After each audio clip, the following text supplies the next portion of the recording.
सबसे पहले तो जो आपकी टीम है उनको मेरे तरफ से स्पेशल धन्यवाद है कि इतना अच्छा इनिशिएटिव ये लोग लेने जा रहे हैं। मेरे कहने पे हम लोगों ने सोचा, जो हमारा कलेक्ट्रेट का कैंपस है वो बहुत सूना सूना सा लगता है। जब मैं पहली बार आई तो ऐसा लगा कि किसी चीज़ की कमी है यहाँ पे, और वो कमी पेड़ पौधों की थी।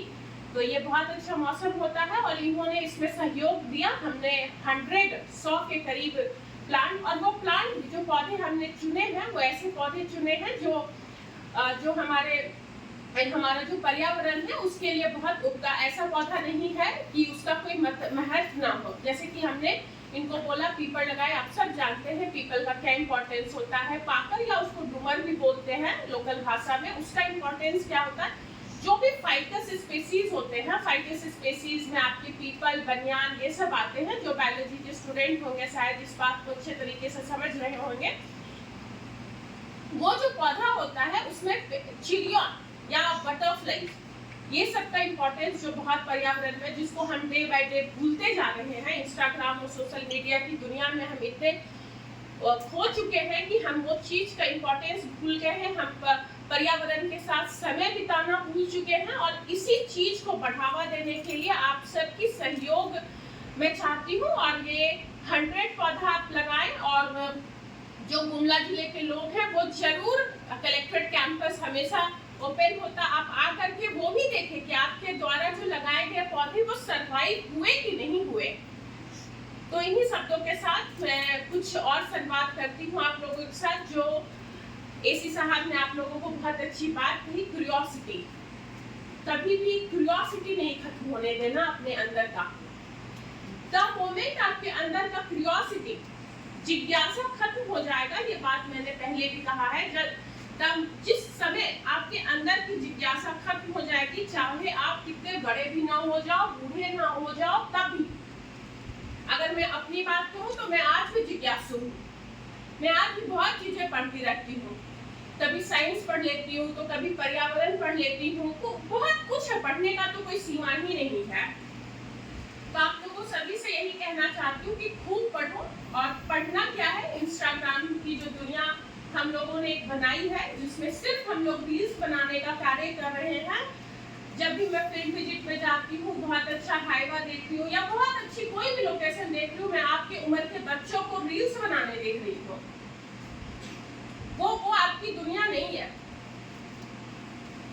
अगर आप थोड़ा बहुत भी इंटरनेट को यूज करना अच्छे तरीके से जानते हैं, तो आप कभी चाइनीज एजुकेशन को आप गूगल करिएगा, आप कभी जापानीज एजुकेशन को गूगल करिएगा, आप कोरिया के शिक्षा को गूगल करिएगा, तो आपको पता चलेगा कि वहाँ की दुनिया के जो बच्चे हैं वो किस तरीके से शिक्षा ग्रहण कर रहे हैं।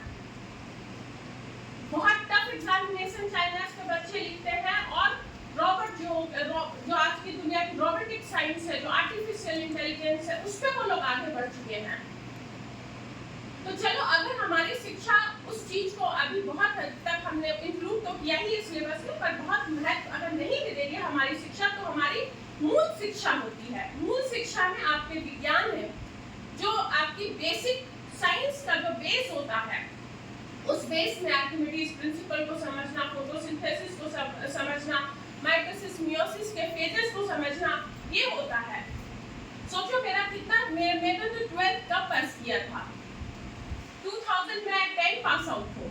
25 साल हो गए मुझे 10वीं का एग्जाम लिखे हुए, पर फिर भी मुझे आज भी कोई पूछेगा कि मुझे आप समझाइए मैडम कि एनाफेज फेज क्या होता है बायोलॉजी में, आई थिंक मैं बहुत अच्छे से उसको एक्सप्लेन कर पाऊंगी। तो मेरा आप लोगों से यही कहना है, उस दुनिया जो बहुत अभी लुभावनी लग रही है आप लोगों को, उस लुभावनी दुनिया को आप छोड़े। आप इंटरनेट को बहुत सही तरीके से उपयोग ला सकते हैं। अंग्रेजी सीख सकते हो, हिंदी सीख सकते हो, मैथ्स अगर कमजोर है, अलजेब्रिक इक्वेशन आपका कमजोर है, वो सीख सकते हो। बस आपको इंटरनेट को अच्छे तरीके से यूज में लाना है।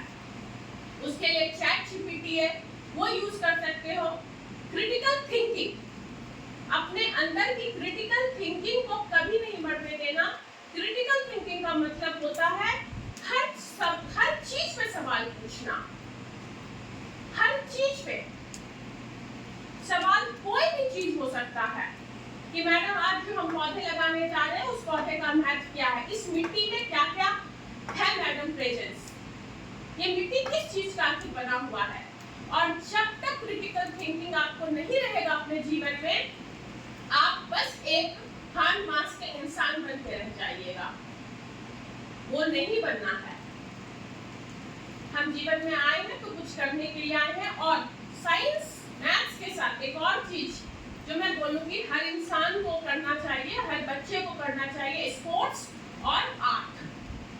आज की दुनिया में जब विज्ञान वगैरह की बहुत दौड़ बढ़ गई है तो हम बहुत बार ह्यूमैनिटी सब्जेक्ट जो होता है उसको मिस कर गए हैं। आर्टिस्ट, पोएट, आप बहुत अच्छे इंजीनियर बन सकते हैं, बहुत अच्छे प्रशासनिक पदाधिकारी बन सकते हैं, बहुत अच्छे डॉक्टर बन सकते हैं, बेस्ट सर्जन बनोगे, बेस्ट टीचर बनोगे, बेस्ट नर्स बनोगे, पर अपनी जिंदगी में कभी भी आर्ट को खत्म नहीं होने देना। आर्ट बोले तो म्यूजिक चाहे पसंद करो, चाहे पेंटिंग पसंद करो, कोई भी एक चीज। और जब तक तुम्हारे जीवन में पोयम है, जब तक तुम्हारे जीवन में कविताएं हैं, जब तक तुम्हारे जीवन में कहानियां हैं, जब तक तुम्हारे जीवन में संगीत है, तुम हार्ड मास से कभी ज्यादा मनुष्य बनोगे, उससे ज्यादा तुम्हारी परिभाषा परिभाषित होगी। इन्हीं शब्दों के साथ लास्टली कुछ बुक पढ़ना, अच्छी बुक है मार्केट में। बुक्स मैंने हर बार विंग्स ऑफ फायर आपके एज के बच्चों के लिए मैं हमेशा बोलती हूँ, अब्दुल कलाम की बुक्स है, और भी बहुत दूसरे स्वामी विवेकानंद की बुक्स आप हमेशा पढ़ सकते हो। हमेशा